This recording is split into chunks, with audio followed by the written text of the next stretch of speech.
लक्ष्मण जी बोले, अरे केवट जी कौन सी बात आप कर रहे हैं। हाँ, ये बात सत्य है कि भैया के पांव के रज से एक बार पत्थर स्त्री में बदल गया था, लेकिन वो घटना एक बार घटी है, केवल once in a life time.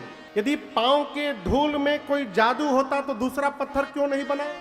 आपकी नाव कैसे बन जाएगी? बिना मतलब की बात में पड़े हुए हैं। केवट जी बोले, देखिए मैं मूर्ख हूं, लेकिन इतना भी बड़ा मूर्ख नहीं हूं। मैं भी जानता हूं सारे पत्थर स्त्री नहीं बनने, लेकिन मैं आपसे पूछ रहा हूं लक्ष्मण जी, आप बताइए कौन सा पत्थर स्त्री में बदला था, आप बताइए। अब लक्ष्मण जी फंसे। केवट जी बोले, मैं बताता हूं। रास्ते में चलते चलते जिस पत्थर की ओर राम जी ने हाथ से इशारा करके पूछा था कि गुरुदेव वो पत्थर कौन सा है, जिस पत्थर पर उंगली से इशारा किया था वो पत्थर स्त्री में बदल गया था। आज किनारे सैकड़ों नाव लगी है, किनारे वाली नाव राम जी को नहीं दिखाई पड़ी। अब मेरी नाव बीच गंगा में खड़ी थी, दिखाई पड़ गई। राम जी ने मेरी नाव को भी हाथ से इशारा करके बुलाया है, इसका मतलब इशारा हो गया है। खतरा आज भी मंडरा रहा है। अब मैं इतना बड़ा खतरा उठाने वाला नहीं हूं। पांव धुलवाइए, फिर आपको उस पार ले चलूंगा। भगवान मौन। केवट जी अपनी दैन्यता रोने लगे। पूज्यपाद गोस्वामी तुलसीदास जी महाराज कवितावली जी में कहते हैं, केवट भैया बोले, प्रभु पात भरी सहरी सकल सूत वारे वारे, पात भरी सहरी सकल सूत वारे वारे, केवट के जाति कछु वेदना पढ़ाए हों, केवट के जाति कछु वेदना पढ़ाए हों। सब परिवार मेरो याही लागी राजा जू हो, सब परिवार मेरो याही लागी राजा जू हो। दीन वित्तहीन कैसे दूसरे गढ़ाए हो, दीन वित्तहीन कैसे दूसरे गढ़ाए हो। गौतम के घरनी जो तरनी तरगी मोरी, गौतम के घरनी जो तरनी तरगी मोरी, प्रभु सो निषाद होई के बादिना बढ़ाई हो, प्रभु सो निषाद होई के बादिना। इसलिए हे राघव, तुलसी के ईस राम राम रोसो सांची कहो, तुलसी के ईस राम राम रोसो सांची कहो। दीना पग धोए नाथ नावना चढ़ाई हो, बिना पग धोए नाथ नावना चढ़ाई हो, बिना पग धोए नाथ नावना चढ़ाई हो। केवट जी बोले, प्रभु घर में भोजन नहीं है हमारे, सारे बच्चे छोटे छोटे हैं। नाव चलेगी तो रात में भोजन जाएगा, तो बच्चों के पेट में अन्न का दाना जाएगा। केवट जात है हमारी, हम पूजा पाठ भी करना नहीं जानते, वेद नहीं पढ़े हैं कि नाव चली गई तो पूजा पाठ करके पेट पाल लेंगे। हमारे घर में प्रभु ये नाव ही रोजी रोटी का साधन है। और देखिए राम जी, किसी को कितना भी सताना चाहिए, लेकिन जीवन में कभी किसी की रोजी रोटी के साथ खिलवाड़ नहीं करना चाहिए। राम जी, ये नाव हमारी रोजी रोटी है, यदि चली गई हमारा लड़का भूखों मर जाएंगे। गरीब है, पैसा नहीं है कि दूसरी नाव बना ले। और हमने सुना है कि जो स्त्री बनती है वो ब्राह्मणी हो जाती है। आप पहले ये स्पष्ट करिए, आप हमारे उद्धार के लिए आए हैं कि हमारी नाव के उद्धार के लिए आए हैं? मतलब आप चाहते हैं कि हमारी नाव ब्राह्मणी बन जाए, हम मल्लाह के मल्लाह रह जाए। यदि वो ब्राह्मणी बन जाएगी तो हमारे साथ रहेगी? बोलिए रहेगी? बोलेगी तुम मल्लाह हो, तुम्हारे साथ नहीं रहूंगी, नया कपड़ा लाओ, राशन लाओ, बासन लाओ, नया मकान लाओ, पहले से जो घर में है उसका पेट तो भर नहीं पा रहा हूं, दूसरकी को देकर काहे झंझट में डालना चाहते हैं? प्रभु पांव धुलवा लीजिए, जड़ी बूटी बाहर निकाल देता हूं, उसके बाद जहां बोलिएगा वहां पहुंचा दूंगा। बोलिए धो दूं? भगवान मौन खड़े हैं।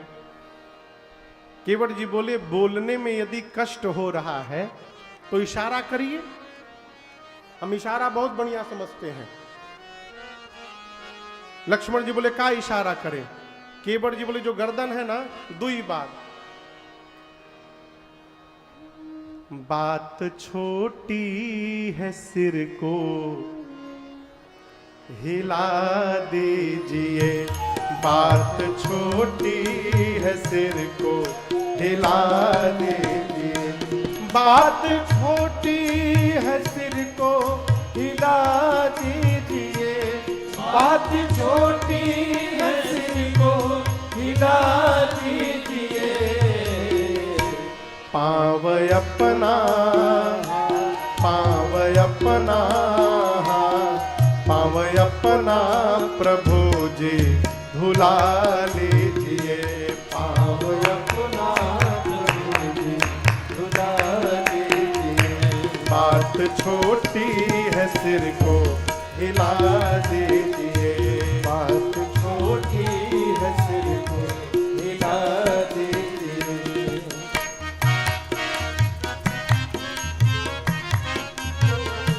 हम हैं अनपढ़े, कोई भूल हो ही गई। हम हैं अनपढ़े, कोई भूल हो ही गई। हम हैं अनपढ़े, कोई भूल हो ही गई। हम हैं अनपढ़े, कोई भूल हो ही गई। आप मालिक हैं, आप मालिक हैं, आप मालिक है, सब कुछ भुला दीजिए। आप मालिक है, सब कुछ भुला दीजिए। बात छोटी है, सिर को हिला दीजिए। बात छोटी है, सिर को हिला दीजिए। सरकार लक्ष्मण जी को आवेश आ गया। बोले राम जी से, भैया इनके नाव पर नहीं चलना है। अब तुम नाव लेके जाओ, यहां हटो, यहां से हम दूसरी नाव पर जाएंगे। केवट जी बोले दूसरी नाव पर? बुला लो, बुला लो, दूसरा नाव वाला आ गया तो नाम बदल लूंगा। आपको पता नहीं है, नाविक एसोसिएशन का प्रेसिडेंट हूं यहां पर मैं देखता हूं कौन आ रहा है दूसरी नाव वाला। गैर मल्लाह आएगा हरगिज नहीं। गैर मल्लाह आएगा हरगिज नहीं। गैर मल्लाह आएगा हरगिज नहीं। गैर मल्लाह आएगा, भरोसा नहीं है। नाम लेकर, नाम लेकर, नाम लेकर किसी को बुला लीजिए। नाम लेकर किसी को बुला लीजिए। बात छोटी है, सिर को हिला दीजिए। बात छोटी है, सिर को हिला दीजिए। पाँव अपना प्रभु जी धुला लीजिए। पाँव अपना प्रभु जी धुला लीजिए।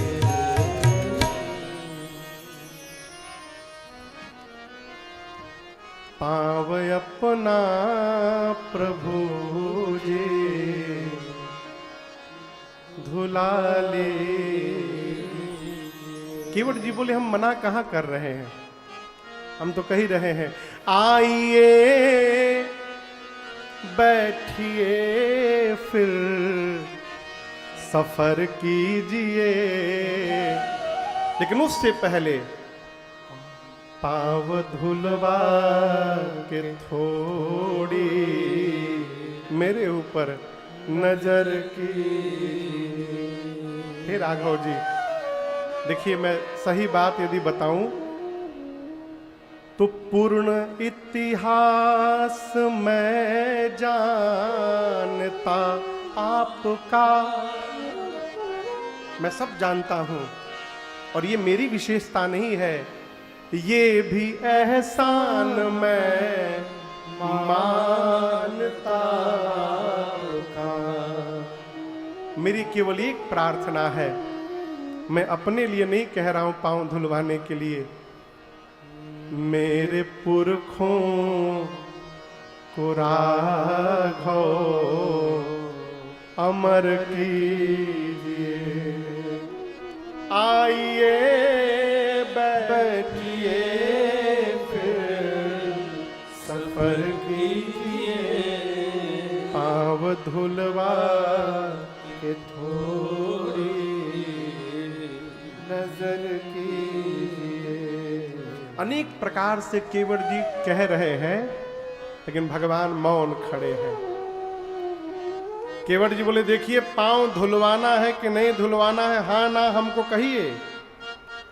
यदि आप नहीं धुलवाना चाहते तो हमारे पास दूसरा उपाय भी है।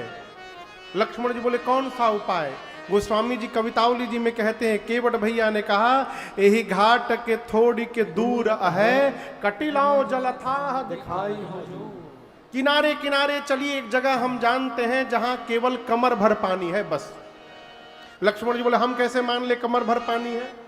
केवट जी बोले डरिए मत, आगे आगे मैं रहूंगा लाठी लेकर, थाह दिखाऊंगा, आप पीछे से आइएगा, नाव की आवश्यकता नहीं, पैदल ही पार करा दूंगा। अब बोलिए। लक्ष्मण जी बोले 3 घंटा बर्बाद कर दिए, पहले बताए होते ले चलो वहीं पर। अभी सुबह का 9 बज रहा है, कितना बज रहा है? सुबह के 9 बज रहे हैं। लक्ष्मण जी बोले ले चलो वहीं पर। केवट जी बोले रात में ले चलूंगा। लक्ष्मण जी भैया बोले मतलब? केवट जी बोले मूर्ख हूं लेकिन इतना बड़ा मूर्ख नहीं हूं, अभी सुबह से मेरी बोहनी नहीं भई है, यदि आपको ले जाकर पैदल पार करा दूं और ये बात यदि मार्केट में लीक हो गई तो कहिए मेरी नाव पर कौन बैठने आएगा? सब लोग पैदल पार होने लगेंगे, इतना बड़ा रिस्क मैं लेने वाला। दिन भर वेट करिए, रात में हम लेट नहीं करेंगे, तुरंत पार उतार देंगे। लक्ष्मण जी बोले वेट नहीं कर सकते। केवट जी बोले लेट क्यों कर रहे हैं, पांव धुलवाइए अभी पार उतार दूंगा।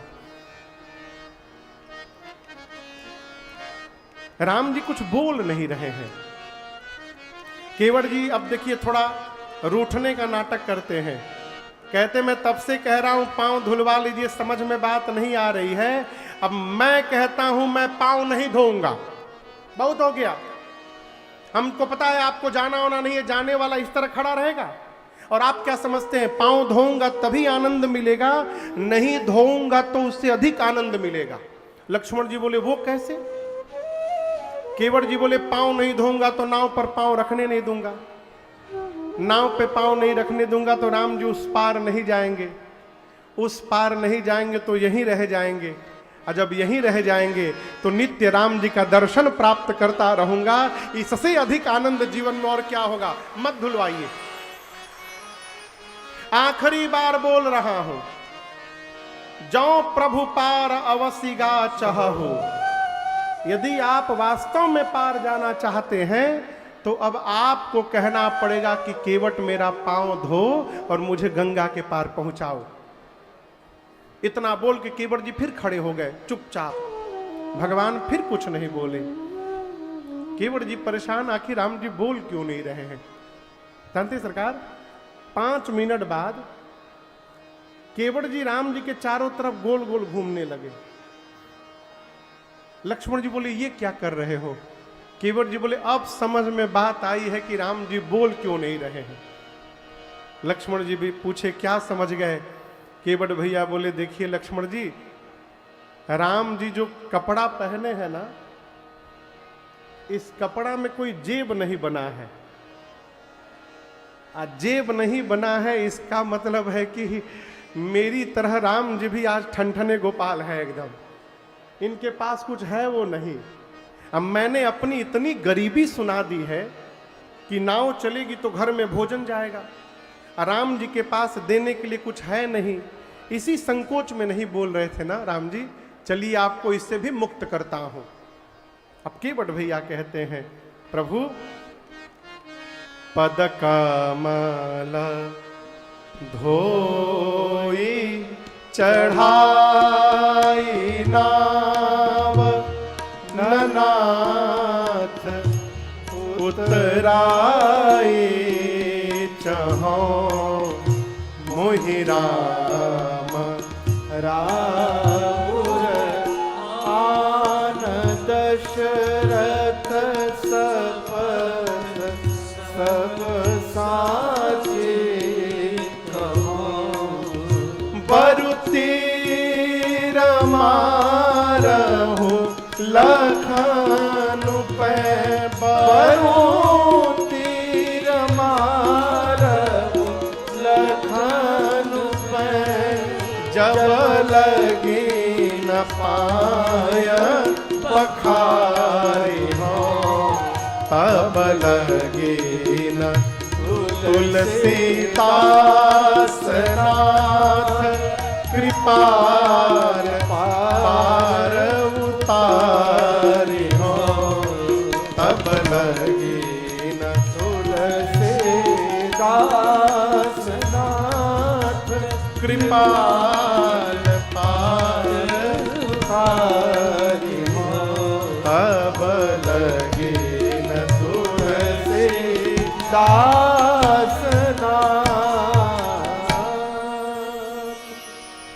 केवट जी बोले राम जी से, प्रभु पांव धोऊंगा, नाव पर चढ़ाऊंगा, गंगा के पार पहुंचाऊंगा और सौगंध खाकर कहता हूं राम जी आपसे कुछ मांगूंगा नहीं, ऐसे ही पार उतार के चला आऊंगा। आपकी सौगंध, आपके पूज्य पिताजी की सौगंध। जैसे केवट भैया ने राम जी और चक्रवर्ती जी की सौगंध ली, लक्ष्मण जी आवेश में आ गए, निकाल लिए बाण, धनुष पर खींच लिए, बोले भैया इसको मार दूंगा। इसने आपकी और पिताश्री की सौगंध ले ली। केवट जी बोले लक्ष्मण जी आप कितनों बाण मारिए, मैं मरने वाला नहीं हूं आज। मैं भी जानता हूं कि मरते समय आपके भैया का नाम यदि मुख पर आ जाए तो जीव की सदगति हो जाती है। आप बाण मारिएगा, नाम तो छोड़िए, साक्षात राम मेरी आंखों के सामने खड़े रहेंगे। ऐसी मृत्यु किसी को नहीं मिलेगी जगत में, तुरंत मारिए मुझे। मरते समय गंगा जी के 2-4 बूंद डाले जाते हैं मुख में। आप मुझे बाण मारिएगा ना, 2-4 बूंद छोड़िए, बगले में गंगा जी हैं। बाण लगने के बाद सीधे गंगे जी में कूदूंगा और तब तक पीऊंगा जब तक मरी न जाऊं। मैं जानता हूं आपके भैया दयालु हैं, मेरे मरने के बाद मेरे अंतिम संस्कार तक तो यहां रुकेंगे ही रुकेंगे। अब आप कहिए, एक तरफ गंगा रहेंगी, एक तरफ राम रहेंगे और दोनों के बीच में इस केवट की चिता सजाई जाएगी। ऐसी मृत्यु धरती पर किसी को मिलने वाला नहीं है, मुझे तुरंत मार दीजिए आप। लक्ष्मण जी राम जी से बोले भैया ये तो बड़ा ज्ञानी है, ये मारने लायक नहीं है। लग भैया बाण पीछे रख लिए। केवट जी बोले प्रभु मर जाऊंगा, परंतु जब तक पांव नहीं धोऊंगा नाव पर पांव रखने नहीं दूंगा। बाबा कहते हैं, सुन केवट के बैन प्रेम लपेटे पट पटे, बिहसे करुणा चितई जानकी लखन। केवट भैया की अटपटी बात को सुनकर भगवान बिहस पड़े। सरकार, बलिया के एक साधक हैं बम बाबा, आरपीएफ में सिपाही थे, हमारे पिताजी के मित्र, अभी हैं वो। अवस्था लगभग 90 साल के आसपास की होगी, वो 85-90 साल की होगी। तो घर में बचपन से प्रत्येक रविवार को राम कथा होती थी।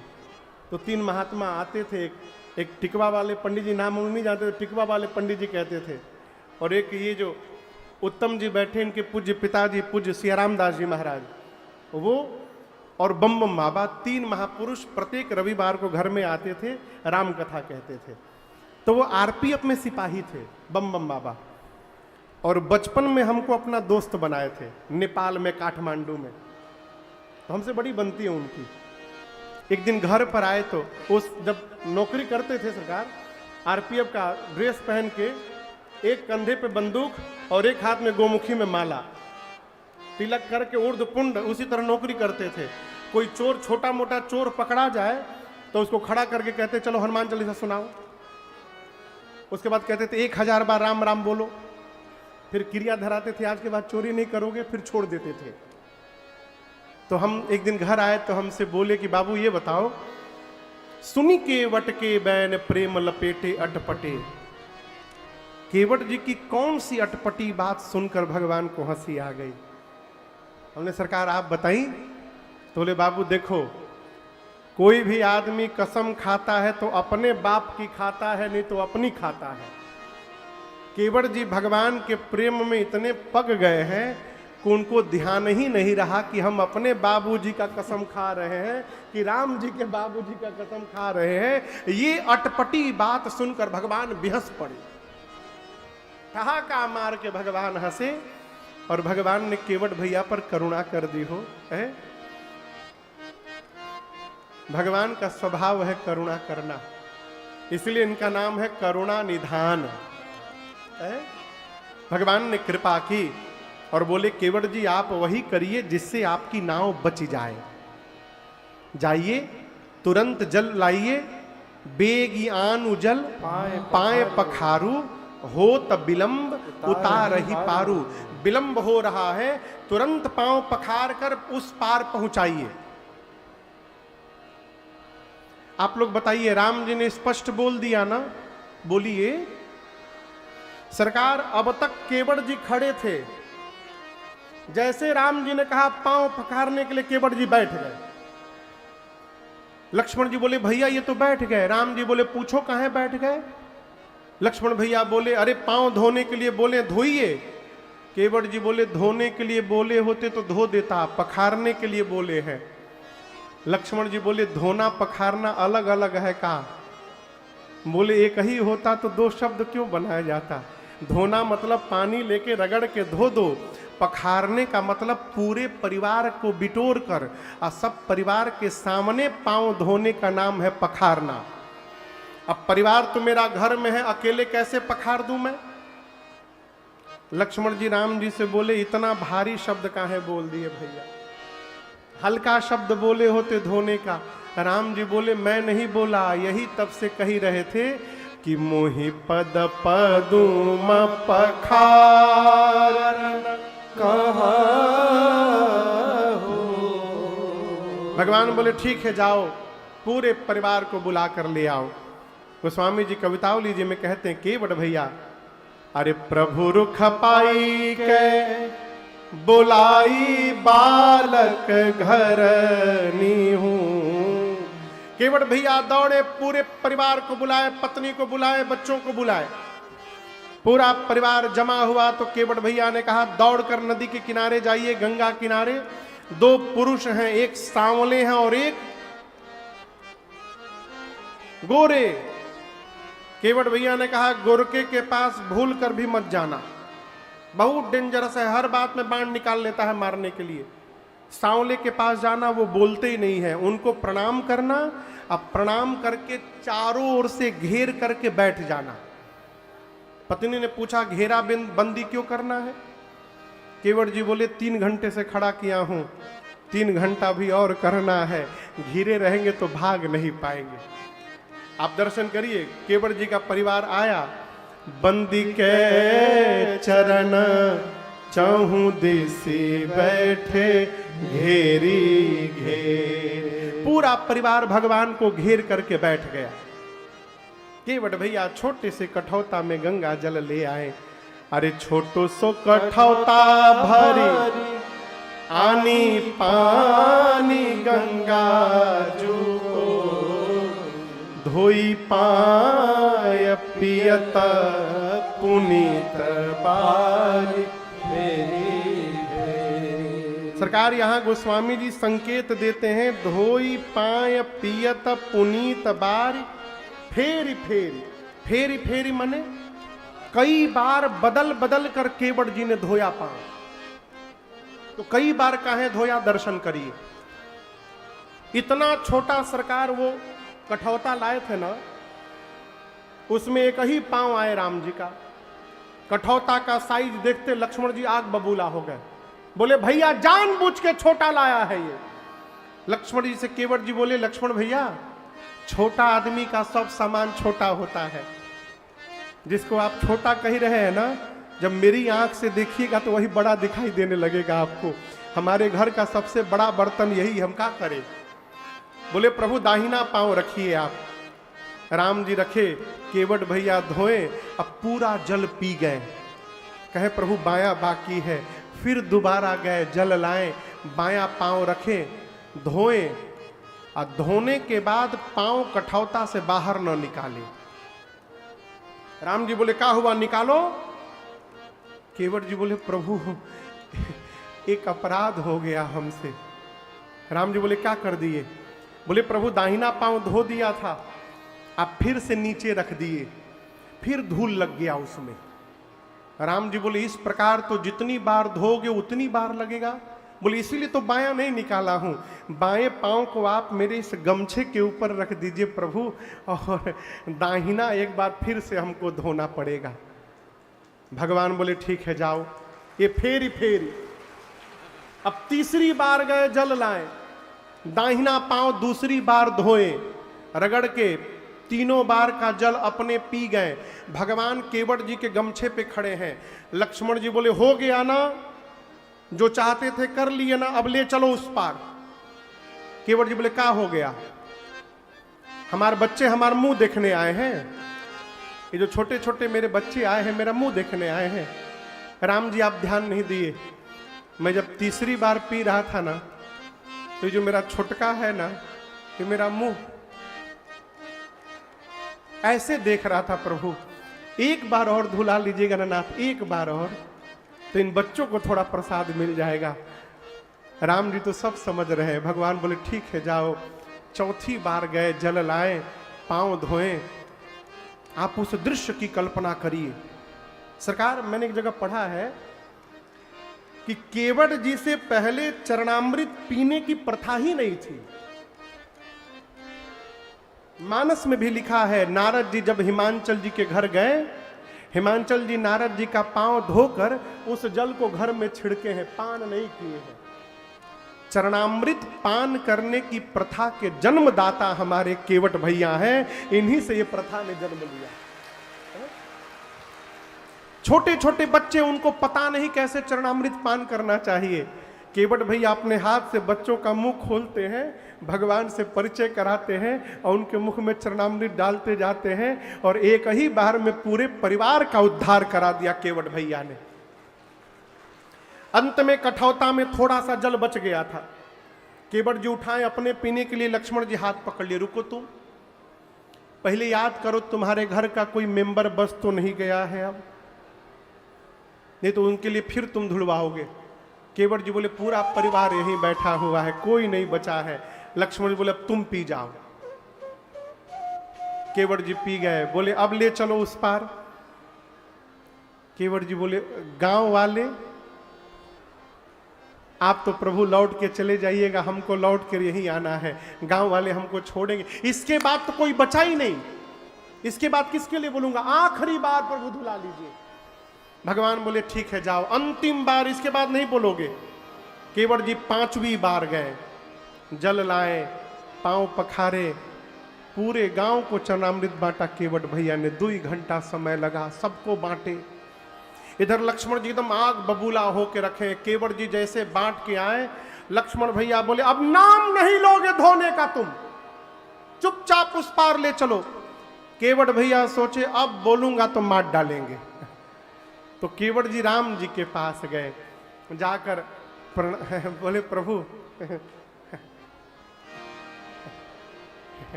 राम जी बोले ई कहा है वो? बोले प्रभु एक बार और धोऊंगा। भगवान बोले अब किसके लिए धोओगे? कितना विलंब हो रहा है, हम कब से खड़े हैं पार जाने के लिए। केवट जी बोले प्रभु आपसे पहले कई लोग खड़े हैं पार जाने के लिए। राम जी बोले दिखाई तो कोई नहीं दे रहा। केवट जी बोले यही तो बात है, आप देख लिए होते तो वो कब के पार हो गए होते, आपकी दृष्टि नहीं पड़ी प्रभु, इसलिए सब फंसे हुए हैं आपका। राम जी बोले किसकी बात कर रहे हो? केवट जी बोले मैं अपने पितरों की बात कर रहा हूं नाथ, मेरे सारे पितर फंसे हैं। जो स्वाद मेरी जिह्वा को मिला है वही स्वाद अपने पितरों को देना चाहता हूं नाथ, एक बार और धुला लीजिए। भगवान ने अनुमति प्रदान की और बाबा कहते हैं केवट राम रजाय सुपावा, केवट राम रजाय सुपावा, पानी कठौता भरी ले आवा, पानी कठौता भरी ले आवा, अति आनंद उमगी अनुरागा, अति आनंद उमगी अनुरागा, चरण सरोज पखारन लागा, चरण सरोज पखारन लागा, चरण सरोज पखारन लागा।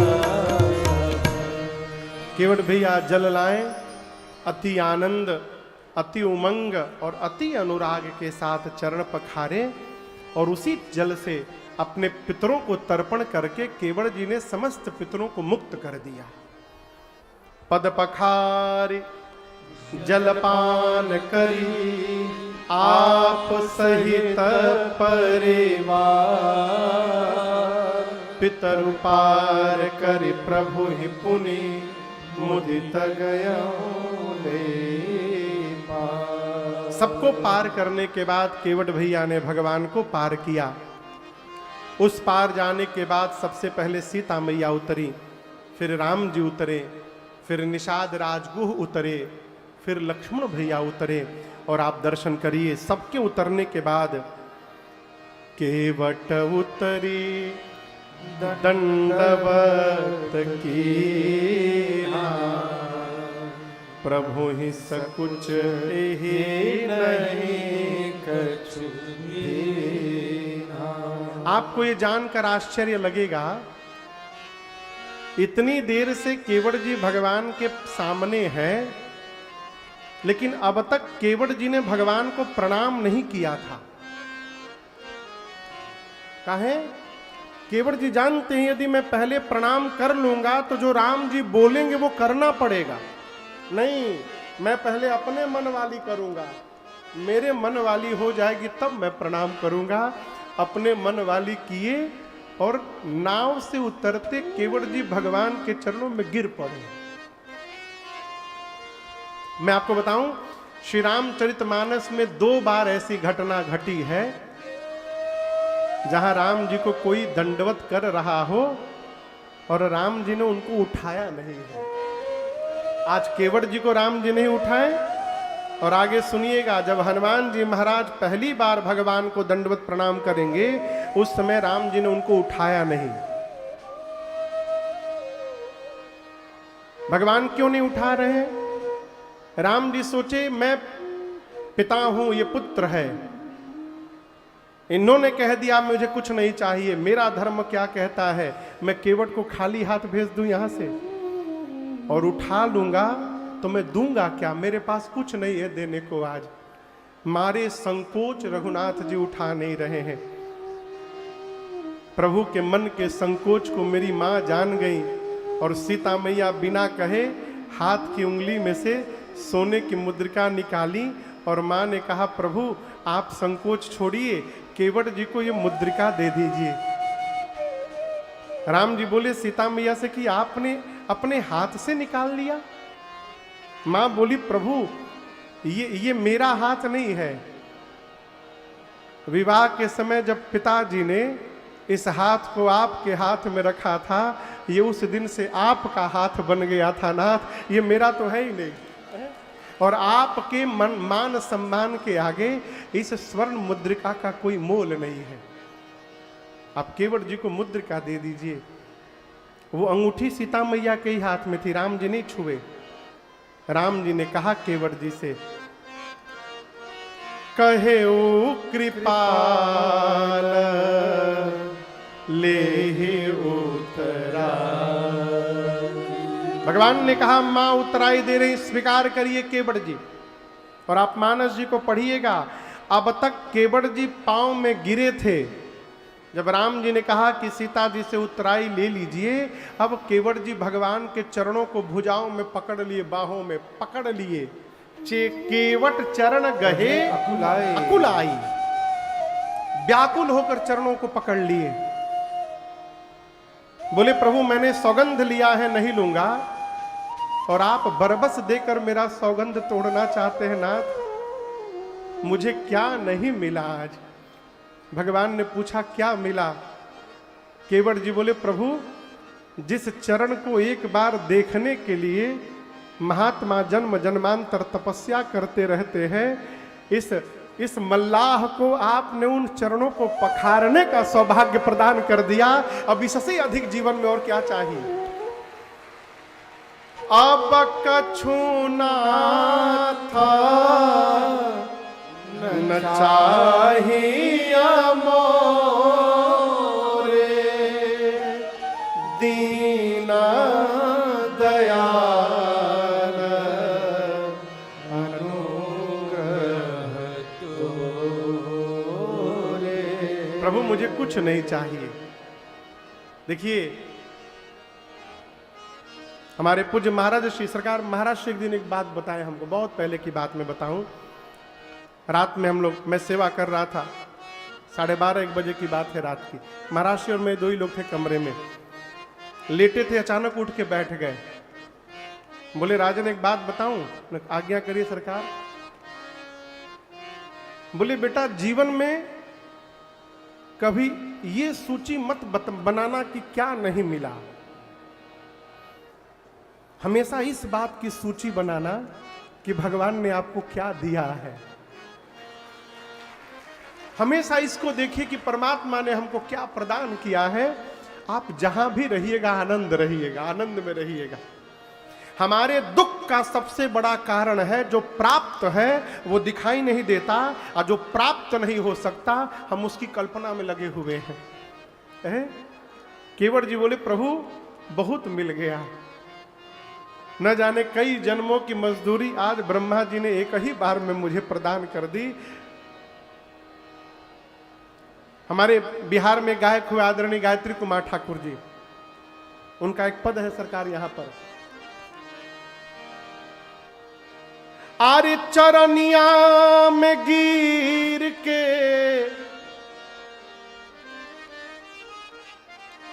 अरे चरनिया में गिर के रोवेला मलहवारा, चरनिया में गिर के रोवेला मलहवारा,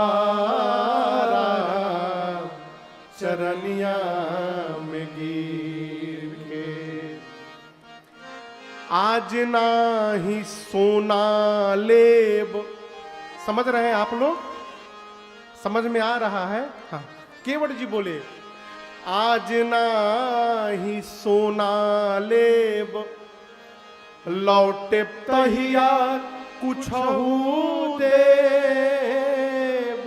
आज नाही सोना लेब, लौटे तहिया कुछहु देब। केवल एक प्रार्थना है, राम जी बोले क्या? एही रहिया अइहा हरि जी, एही रहिया अइहा हरि जी, तू बनवा से फिर के रोवेला मलहवा शरणिया। प्रभु आप मुझे सोना दे रहे हैं, हम सोनार नहीं है, क्या करेंगे सोना लेकर? हौवे ना सोनार गई तरी, करिका सोना के मुनरी, हौवे ना सोनार गई तरी, करिका सोना के मुनरी। हे राम जी मेरा जीवन सफल हो गया आज। अरे जन्म ली हल सुफल भइल, हे गंगा जी के तीर के रोवेला मलहवा